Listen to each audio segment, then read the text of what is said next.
Halo, perkenalkan nama saya Fadlian Skenavrio, dan pada video kali ini saya akan mempresentasikan proyek kami, yaitu tugas akhir.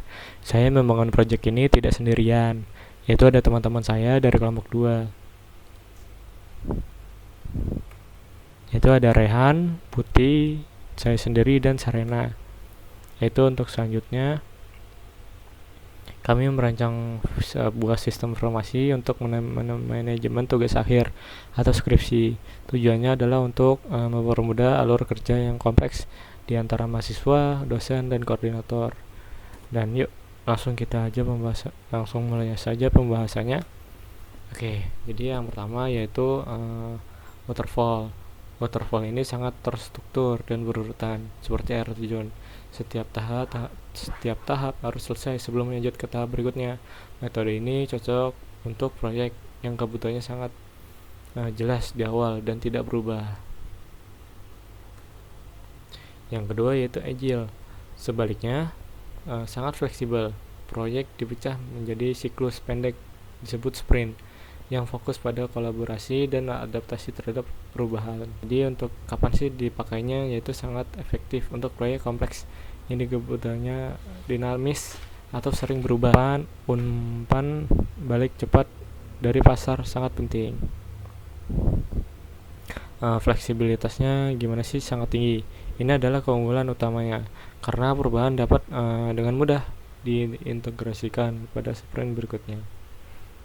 Prototyping fokus utamanya adalah membuat model kerja sederhana terlebih dahulu, lalu diuji coba oleh pengguna untuk mendapatkan masukan.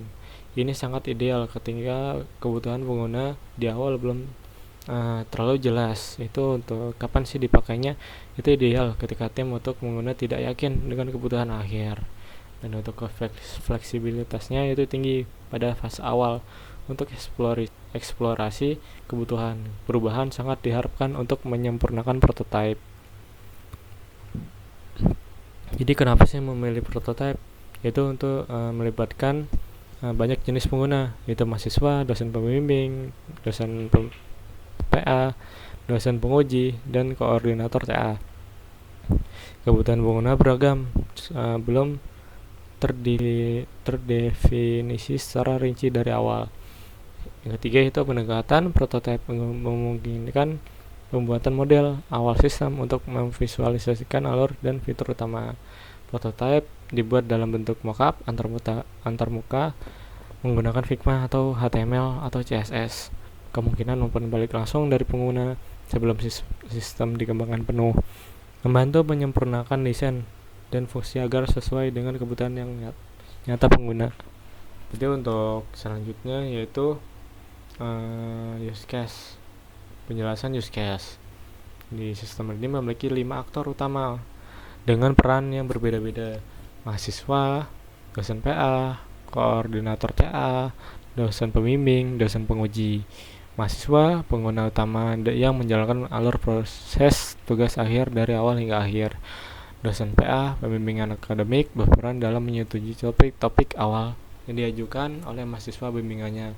Dosen pembimbing bertugas membimbing mahasiswa, memberikan feedback pada draft, dan memverifikasi proposal.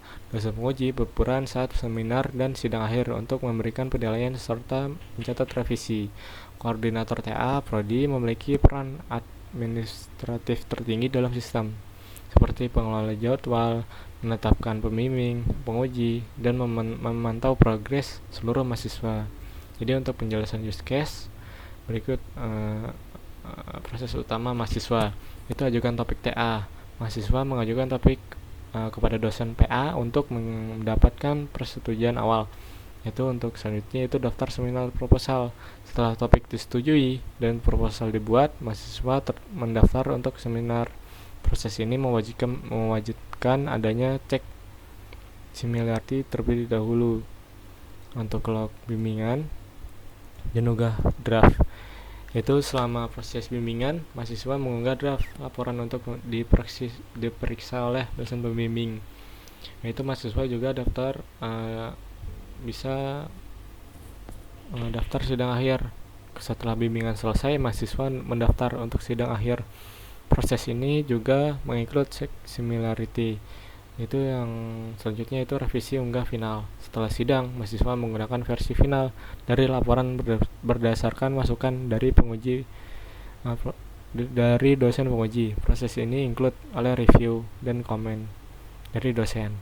Yang terakhir yaitu yudisium, tahap akhir setelah semua proses selesai, yang include oleh proses daftar sidang akhir. Yang selanjutnya yaitu dosen dan koordinator TA. Ada dosen penguji, dosen pembimbing, dan dosen PA dan koordinator PA, yaitu review dan komen. Dosen pembimbing dan dosen penguji dapat memberikan ulasan dan komentar pada draft atau hasil sidang mahasiswa. Penilaian dan acara. Dosen penguji memberikan nilai dengan penilaian. Fungsi ini merupakan extend, perluas dari proses daftar seminar, proposal, dan daftar sidang akhir. Artinya penilaian terjadi jika ada seminar atau sidang. Yang selanjutnya itu penetapan pembimbing penguji. Koordinator TA menetapkan dosen yang akan menjadi pembimbing dan penguji untuk mahasiswa. Yang selanjutnya dan terakhir yaitu manajemen jadwal dan ruang. Koordinator TA mengatur jadwal serta alokasi ruang untuk seminar dan sidang. Itu fungsi. Itu ada login atau SSO, pintu masuk untuk semua aktor agar bisa mengakses sistem sesuai perannya. Yang kedua yaitu notifikasi. Sistem secara otomatis mengirimkan pemberitahuan penting kepada semua aktor terkait seperti jadwal, deadline, atau status revisi. Yang selanjutnya itu arsip dokumen. Sistem menyimpan semua dokumen yang diunggah, proposal, laporan revisi secara terpusat. Selanjutnya yaitu activity diagram. Di tahap 1 persiapan dan pengajuan topik. Semua dimulai dari login. Kalau mahasiswa baru pertama kali masuk dan profilnya belum lengkap, sistem akan meminta untuk melengkapi data diri dulu. Setelah itu masuk ke tahap krusial pertama, yaitu mahasiswa mengajukan 3 opsi topik tugas akhir langsung kepada dosen pembimbing akademik atau dosen PA. Dosen PA akan mereview dan jika ada perlu direvisi, topik akan dikembalikan ke mahasiswa untuk diperbaiki. Itu untuk tahap kedua. Kalau topik sudah disetujui oleh PA, mahasiswa lanjut membuat proposal yang sudah akan disubmit dan akan diverifikasi oleh koordinator TA. Di sini ada gerbang penentu. Jika proposal disetujui, maka koordinator akan menjadwalkan seminar proposal atau sempro. Jika sidang sempro proposal akan diuji kelayakannya. Jika lulus, selamat, mahasiswa akan mendapatkan dosen pembimbing dan bisa memulai proyek pembimbing. Tapi kalau tidak lulus, mahasiswa harus kembali ke tahap submit proposal. Selanjutnya itu tahap ketiga, proses bimbingan. Nah, ini adalah proses inti dari tugas akhir, yaitu bimbingan minimal 8 kali di dalam sistem. Nah, ini adalah proses inti dari tugas akhir, yaitu bimbingan minimal 8 kali di dalam sistem. Alurnya seperti ini. Ya, jadi mahasiswa mengunggah draft laporan. Sistem akan melakukan pengecekan plagiarisme atau similarity. Jika skornya masih di atas ambang batas, naskah wajib diperbaiki. Proses pembimbing akan memberikan penilaian dan komentar pada draft tersebut. Proses ini akan terus berulang sampai jumlah log bimbingan terpenuhi minimal 8 kali dan naskah sudah siap untuk diajukan ke sidang akhir. Jadi untuk yang terakhir yaitu sidang akhir dan yudisium. Setelah semua syarat bimbingan terpenuhi, mahasiswa bisa mendaftar untuk sidang akhir. Setelah sidang akhir selesai, akan ada hasil sidang. Jika dinyatakan lulus, mahasiswa bisa lanjut mengunggah naskah final. Tapi jika ada catatan perbaiki jika perlu, mahasiswa harus mereview, memperbaiki naskahnya sekali lagi. Terakhir, jika naskahnya final akan sudah bersih dari revisi, akan diunggah dan diarsipkan oleh sistem. Dan proses pun selesai, ditutup dengan yudisium. Selesai. Oke, untuk yang selanjutnya yaitu user story. Oke, yaitu mahasiswa memiliki model tugas akhir, publikasi, regular, skripsi. Itu mahasiswa juga mengajukan proposal TA secara online. mencatat dan memantau progres bimbingan minimal 8 kali, mendapatkan notifikasi deadline seminar, sidang, revisi, mengunggah file, proposal, laporan, revisi. Dosen pembimbing memverifikasi proposal mahasiswa, memberikan feedback dan mencatat bimbingan mahasiswa dan menulis komentar tiap pertemuan. Melihat story bimbingan dan laporan progres mahasiswa. Itu selanjutnya itu koordinator TA, menetapkan atau mengganti dosen bimbingan penguji, memantau proses TA seluruh mahasiswa, mengolah data pengguna, mahasiswa, dosen, dan jadwal. Untuk dosen penguji yaitu melihat proposal mahasiswa yang diuji, memberikan catatan revisi pada sidang akhir, menilai hasil sidang akhir pada siswa. Untuk selanjutnya yaitu dosen PA, menerima meninjau topik tugas akhir yang diajukan mahasiswa bimbingan akademik.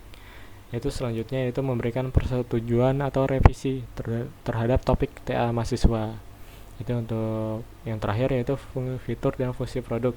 Kita ada login, autentikasi, pengguna sesuai peran mahasiswa, dosen, koordinator. Setelah login, tiap pengguna diarahkan ke dashboard sesuai hak akses. Selanjutnya itu ajukan atau topik upload proposal. Mahasiswa memiliki topik TA dan mengunggah proposal. Sistem menyimpan status submit, verified, dan reject. Memverifikasi proposal. Dosen pembimbing merusak proposal dan memberi feedback atau revisi atau persetujuan. Log pembimbing atau upload draft. Mahasiswa mengunggah draft setiap sesi.